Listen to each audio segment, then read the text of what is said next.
नमस्कार, मैं हूं संजीव श्रीवास्तव। आप देख रहे हैं 4 PM न्यूज नेटवर्क। दोस्तों, भारतीय लोकतंत्र बेहद खूबसूरत है। इसकी खूबसूरती ये है कि 5 साल में एक बार वोटर का वक्त आता है, और जब वोटर का वक्त आता है तो अच्छे अच्छे लोगों को उसकी दर पर दस्तक देना होती है। आम हो या खास, और या फिर बहुत खास, वीवीआईपी, हर एक को जाना उसकी दर पर पड़ता है। और वोटर भी अपने नाज नखरे, जो कुछ दौर उसका, जब वक्त उसका आता है तो सब कुछ करा लेता है। अभी भारत में लोकसभा के चुनाव चल रहे हैं, और लोकसभा चुनाव में पहले फेज की वोटिंग हो चुकी है। 102 सीटों पर प्रत्याशियों के भाग्य को वोटरों ने ईवीएम में कैद कर दिया है। दूसरे दौर की वोटिंग 26 अप्रैल को होने वाली है, और कुल 7 चरण हैं। हम बात करेंगे मध्य प्रदेश की एक बेहद चर्चित सीट, जिस पर देश भर की निगाह लगी हुई है, और वो सीट है गुना शिवपुरी।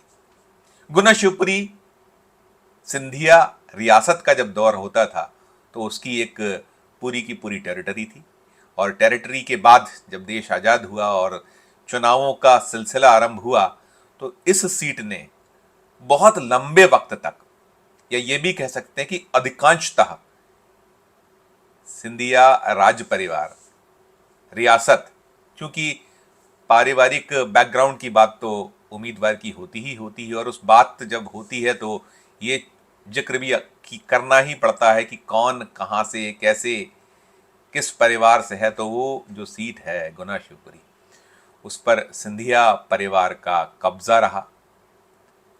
राजमाता विजयराजे सिंधिया, जो उस दौर में रियासत वाले दौर की राजमाता, बाद में तो वे सामान्य हो गई थी, लेकिन ये पूरा क्षेत्र, चाहे वो रही हो, ये आज उनके पोते ज्योतिरादित्य सिंधिया इस क्षेत्र में किला लड़ा रहे हैं। वे इस क्षेत्र से कई बार लोकसभा पहुंचे। वे भी महाराजा ही कहलाते हैं। उनको वहाँ का जो आम वोटर जनता, जिनका उस पूरा का पूरा दौर बरसों बरस रहा, चाहे उनकी पीढ़ियों का, तो अब जो पीढ़ी चल रही है वो महाराज कहती है। तो गुना शिवपुरी में जो रोचक स्थिति है वो ये है कि वहाँ महाराज यानी ज्योतिरादित्य सिंधिया अब भारतीय जनता पार्टी के टिकट पर किला लड़ा रहे हैं। 2019 का चुनाव ऐसा रहा था जब वे गच्चा खा गए थे। 1.25 लाख के लगभग वोटों से उन्हें करारी शिकस्त का सामना करना पड़ा था। 2019 का चुनाव सिंधिया ने कांग्रेस के टिकट पर लड़ा था, और भारतीय जनता पार्टी के जिस उम्मीदवार ने उन्हें हराया था, करारी शिकस्त दी थी, वो डॉक्टर केपी सिंह यादव थे। केपी सिंह यादव किसी दौर में सिंधिया जो हैं, ज्योतिरादित्य सिंधिया, उनके करीबी होते थे। उनके चुनाव में जो अहम रोल अदा किया करते थे। 2002 में ज्योतिरादित्य सिंधिया ने पहली बार उपचुनाव को जीता था, जब उनके पिता माधवराव सिंधिया एक प्लेन क्रैश में मारे गए थे, और उनकी असामयिक मृत्यु के बाद जब उपचुनाव हुए थे तो ज्योतिरादित्य सिंधिया को ये सीट विरासत में जिस तरीके से हुआ करता था वैसी मिली थी। और इस सीट पर माधवराव सिंधिया, जो उनकी जो आकस्मिक मृत्यु हुई थी उसके पहले कई बार गुना शिवपुरी सीट का प्रतिनिधित्व किया था। और एक अवसर तो ऐसा भी था जब जनसंघ के टिकट पर उन्होंने चुनाव जीता था, और बाद में वे कांग्रेस में चले गए थे। उनकी जो मांझी यानी कि विजयराजे सिंधिया जो थी, वे भी कभी कांग्रेस में होती थी, बाद में वो जनसंघ में हो चली गई थी, और ये सिलसिला चला था। और ज्योतिरादित्य सिंधिया 2002 से लगातार गुना शिवपुरी सीट को फतह करते चले आ रहे थे। पहला उन्होंने उपचुनाव 2002 में जीता था, फिर 2004, 2009 और 2014, 3 बार वे आम चुनाव जो देश में हुए थे उसमें गुना शिवपुरी सीट से लोकसभा पहुंचे। लेकिन 2019 का चुनाव उनके लिए बड़ा विकट विषम रहा था। वे चुनाव हार गए, तो अच्छे खासे अंतर से, जैसा मैंने बताया, 1.25 लाख के करीब मतों से वे हारे थे। अभी उनका मुकाबला राव देशराज सिंह यादव, जो इस क्षेत्र के कभी बीजेपी में होते थे, और एक पूरे दौर में जब सिंधिया या उनका जो राज परिवार होता था, माधवराव सिंधिया, उनकी मुखालफत किया करते थे। उन्होंने उस परिवार से लड़ा, माधवराव सिंधिया के खिलाफ भी चुनाव लड़े, हारे थे। ज्योतिरादित्य सिंधिया के खिलाफ चुनाव लड़े, हारे थे। अभी उन्हीं राव देशराज सिंह के सुपुत्र कांग्रेस से उम्मीदवार हैं। अच्छा मुकाबला वहाँ देखने को मिल रहा है, कड़ी टक्कर की संभावनाएं जताई जा रही हैं।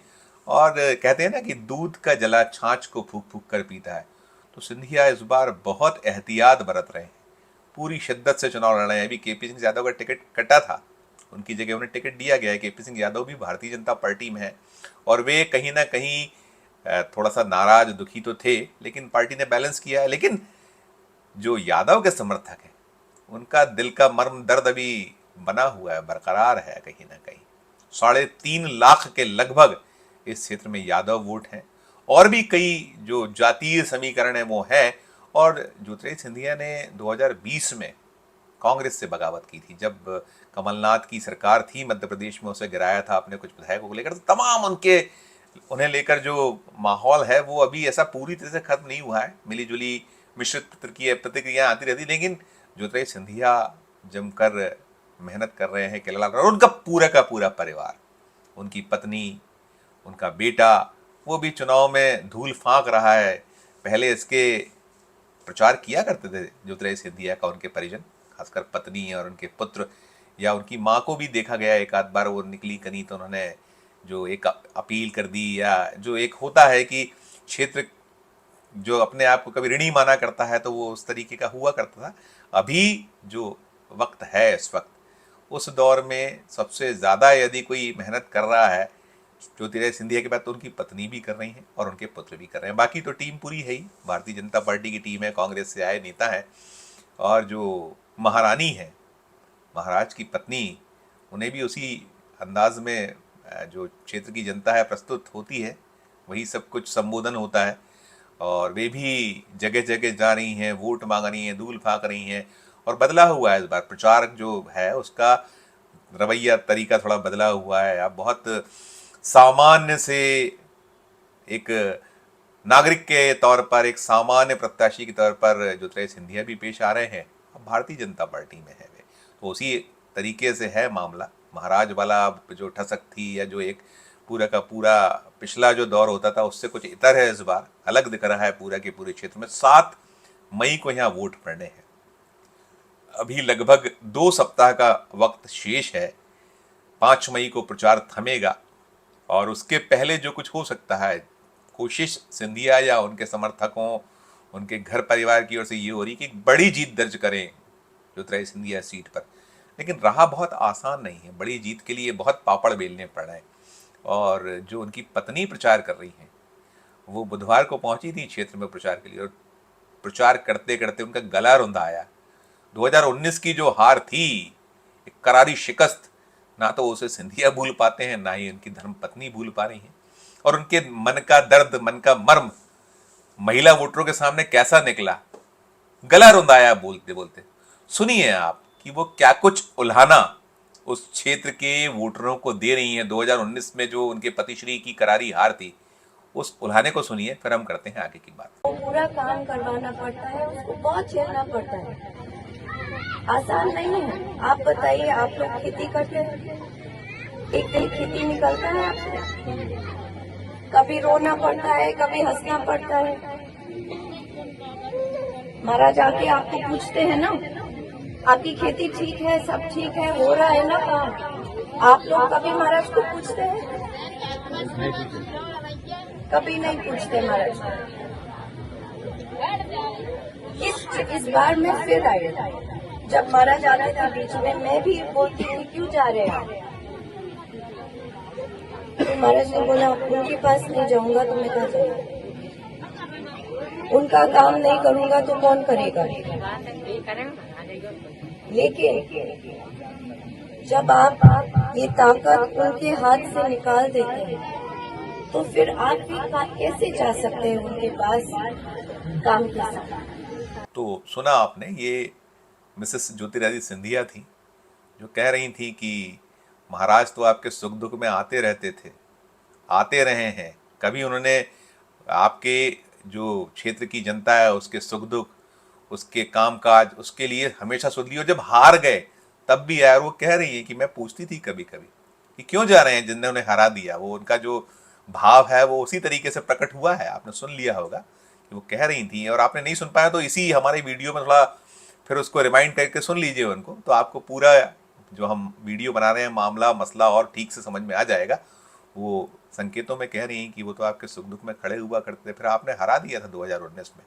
यानी उस करारी हार, उस पूरे के पूरे वो जो एक बड़ी भद्द पिटी थी, भूल नहीं पाता व्यक्ति। और खासकर ऐसा शख्स जिसकी ये सल्तनत रही हो, कभी रह रहकर जब याद आता होगा वो 2019 और जो शिकस्त, तो निश्चित तौर पर मन तो दुखी होता ही होता होगा। वही दुख, वही दर्द, वही मर्म मिसेस ज्योतिरादित्य सिंधिया के जुबां पर आ गया, उन्होंने व्यक्त किया। और देखिए, तो चुनाव है, जैसे मैंने कहा, लोकतंत्र है। भारतीय लोकतंत्र की यही खूबसूरती है। अच्छे अच्छों को सत्ता पाने के लिए, गद्दी पाने के लिए, कुर्सी प्राप्त करने के लिए पसीना तो बहाना पड़ता है। गर्मी हो तो, ठंड हो तो, बारिश हो तो। और अभी तो गुना शिवपुरी में महाराज, महारानी, युवराज, पूरा का पूरा परिवार लगा हुआ है। क्या नतीजा होगा वो तो 4 जून को निकलकर सामने आएगा, क्योंकि वोटर है। 5 साल में उसे एक मौका मिलता है, और जब मौका मिलता है तो अपने वोट से ऐसी चोट करता है कि वो चाहे राजा हो, महाराजा हो या आम प्रत्याशी हो, समझ में तो आ जाती है उसके कि भाई ये पब्लिक है, ये जनता है, ये सब जानती है। और ये भी जानती है तो जानने के साथ साथ वोट की चोट भी पूरी ताकत से करके आपको सबक सिखा दिया करती है। तो फिर मैं कहूँगा कि इंतजार कीजिए 4 जून का, कि जैसे देश के नतीजों पर सभी की निगाह है और ऐसी ही हॉट सीट गुना शिवपुरी पे भी आपकी नज़र होगी।